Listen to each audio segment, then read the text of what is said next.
guys, it's Kate and Mel from Women's Health and Wellbeing in Gosnells. We're here today to talk about a bit of a tricky subject sometimes for parents to deal with, but it's about how to talk to our kids about sex, and it is something that we need to do. So I brought the expert along, Mel. She's one of our psychologists here, and Mel will be running a talk later on in the year about talking to our kids about sex, but we thought we'd do a video today just to go over a few of the main questions that people ask. Absolutely. So we'll get it started with the first one, Mel. Why should I talk to my children about sex? Well, there's many reasons, and as Kate was saying, it can be really kind of mortifying to talk to your kids about sex. But the fact is, kids want to know. You know, from very early age, they're naturally very curious about their bodies. What's this doing? Why does that person look like that? That kind of thing. Yeah. So they already have a natural kind of curiosity, which is really healthy and normal. The earlier you can talk to your kids, the better able they feel like they're able to come to you and talk to you about tricky kind of subjects. Yeah. And it kind of sets the stage for later on. And if it's kind of a normal part of your conversations within the family, they're more comfortable with it, and kind of you're a bit more comfortable with it. That makes sense. There's lots of reasons. It can help children with puberty. It's really important. The earlier you can talk to kids about puberty and developmental changes, the better. The less kind of scary and overwhelming it is. It's a new thing for them too, isn't it? They don't know what's going on. Absolutely. So, and it kind of helps them feel like you've got their back. You're not kind of leaving them out there in the wilderness. Fight for themselves kind of thing. Absolutely. Yeah. So there's tons of good reasons to talk to your kids about sex, even though it can be a bit awkward. So what do you think, what age do you think that we should start talking to our kids about? Really from birth. Okay. Yeah. So, I know people you can't talk to a newborn baby about sex, and you can't. What we mean by that is certainly in the first 2 years, they're starting to get to know their body. It's very normal for babies to be touching their genitals and stuff like that. And that really at that age, you start just by naming their body parts, just like you would say, oh, this is your nose and this is your head. You would be doing exactly the same thing with their genitals, and no different, and just kind of hey, it's just part of your body. And obviously the older they get, the more you can go into a bit more detail and make sure it's sort of age appropriate. So if you are thinking of coming along to the talk, that's what we'll be talking about, what to say at what ages and what stages and all this kinds of stuff. But honestly, it's never too early to start talking about it. Okay, cool. So what do I do if I find it too embarrassing or awkward to talk to my kids about it? And look, you wouldn't be alone. And you wouldn't be the first parent to really struggle with that. The thing is, you don't have to have one big giant talk and that's it. So I think that's how it's always been talked about. Oh, you've got to have the talk. The birds and the bees. Ideally, though, you would have sort of small conversations quite often. And sort of the shorter they are, and it's just kind of woven in there. It's kind of less painful and less embarrassing for us if you find it embarrassing, and probably less so for kids as well. And you want to kind of find teachable moments, they call it, and there's tons of those, because you might be watching a TV show or something online, something pops up which is sexual, and there's so much content out there now that is sexual or sexualized. So then you can open up a conversation about that, or if a child has a question, they can come to you about it, so that you don't just bearing in mind, you don't have to have this big mortifying conversation and squeeze everything in. Just and never talk about it again, which is how it kind of used to be. That's certainly a lot of experiences. Have one chat and that's it, you're done. So. Okay. So what should I say? That's kind of similar to the other, what we were talking about before, about when you start really young. And it's very much dependent on the age of the child and perhaps what they already do or don't know, because children will be talking about it in the playground. They certainly, like we said, will be seeing some stuff online.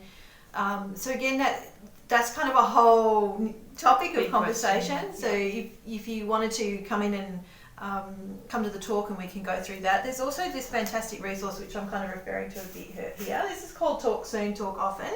This is a free, totally free, it's quite big booklet put out by the WA Health Department.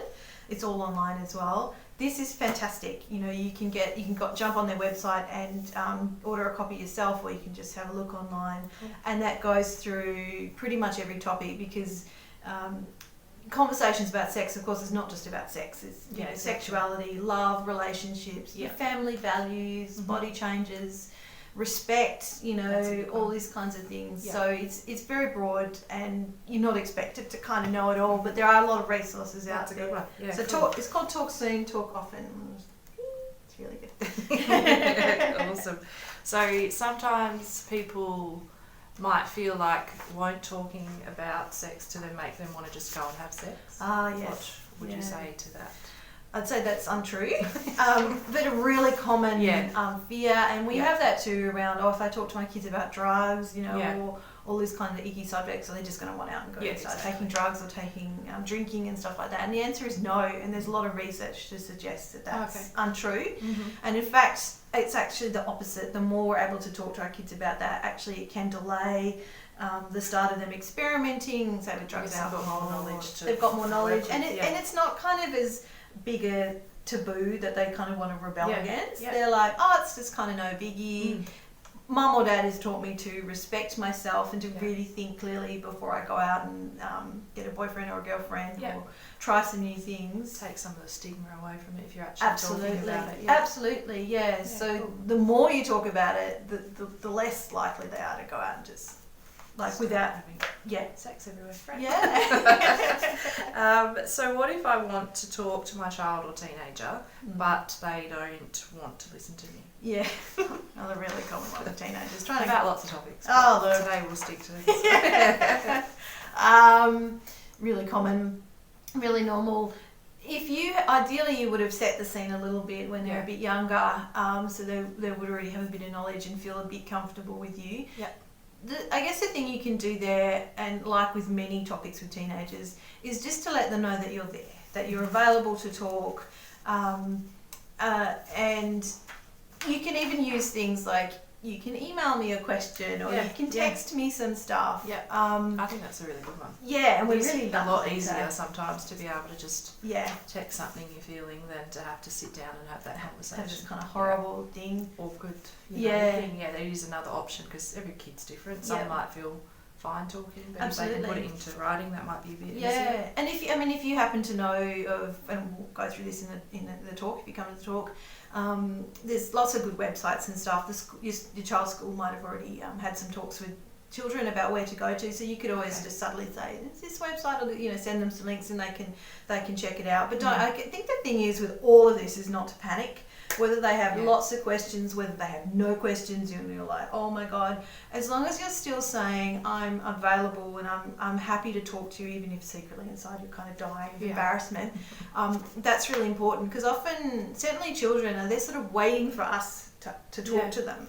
And not a lot of children will, the young ones probably be like, what's this and what's that? But the older they are, the more likely they're not. Inhibitions. Yes, and they get embarrassed about things. So if we can say something to them, I'd say too, with teenagers, don't really push it. We don't want to do the lecturing thing, because that's not really helpful. Yeah, they'll just tune it out straight. Just tune it out, kind of thing. So it's always a little tricky with teens. Yeah. Okay, that's really cool.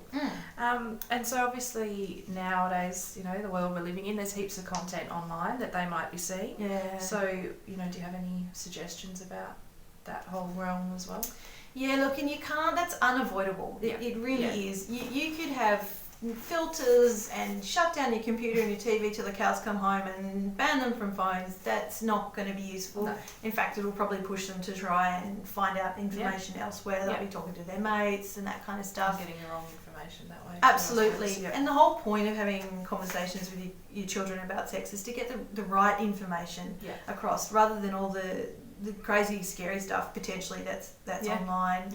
Use, like I said before, teachable moments. So if you are watching something on the phone or something online and something pops up, an ad for something or anything, pair of boobs, it doesn't really matter, then he can there's an opening just to have a little conversation. What did you think about that? Oh, gee, we don't really agree with that scene, or this is two people who love each other very much, whatever language you want to use. So it's going to happen. Again, do not panic.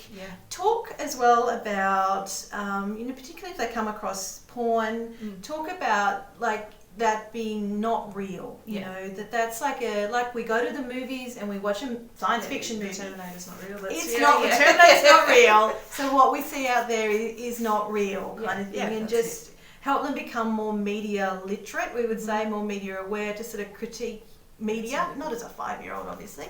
And like I said, as they get through school, the school's probably teaching them some degree of that as well. Yep. To work out what's real and what's not. But I guess again, you can't avoid it. So the more you're able to just talk about it, do what you can to sort of reduce exposure, but it's almost impossible. So better to have absolutely your, realistic point of view given to them than just thinking. Yes. This is because if you won't talk to them or teach them, they'll go elsewhere to find that, and that might be stuff that you don't agree with. So it's better to just start talking to them. So they get the right information. And once that conversation starts, it can only get easier, hopefully, just opening those lines of communication up. Because sometimes too, it's helpful to think about or recall how you learned about sex and how that was helpful or not helpful for you. I think a lot of us in our generation... Our deputy principal come in and talked to us for 10 minutes, and that was it. That was it. So it's changed in schools since then. It really has. And hopefully changing a bit with parents as well. A lot of our generation, there was no discussion, and sort of you're left to fend for yourself, and just have a think, is that what you want for your kids, or do you want them to have a better and a different experience than what you had? And if the answer is yes, come along or look at this resource, challenge yourself to get through some of your embarrassment around it, because it's going to be worth it, and it'll help connect you and your child as well, so it's always a good thing. And we expect to sort of teach our kids about other topics. Absolutely. Don't we? So I suppose it's no different. It's just another topic. And if we just treat it as such, it's just another thing. It's another part of being human, and it's wonderful kind of thing, rather than it's a big kind of taboo and we can't talk about it.